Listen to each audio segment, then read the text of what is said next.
Naging eksena ng isang smash-and-grab robbery ang isang Rolex store sa loob ng Wolf Chase Galleria sa Memphis, kung saan mahigit sa $700,000 ang halaga ng merchandise na nanakaw.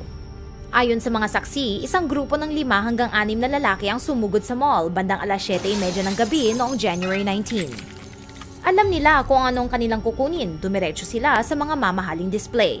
Mabilis silang pumasok at mabilis din silang umalis. Ang kanilang pagtakas ang nagpapakita na sila ay professional na magnanakaw at nakagawa ng escape plan. Sinigurado nilang sila ay hihiwalay sa 2 grupo at ipinark ang kanilang mga sasakyan malapit sa mga pinto na walang harang para mas mabilis ang kanilang pag-alis. Ang insidenteng ito ay kaparehas ng isa pang pagnanakaw sa isang Rolex store sa Atlanta na nakunan sa video na ito ilang buwan nang nakalipas.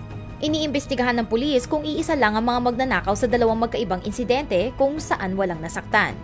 Malaking halaga man ang ninakaw ng mga lalaki ay wala silang dalang armas at hindi nila binigyang pansin ang mga tao sa paligid, kaya ang kasong ito ay simpleng pagnanakaw lamang.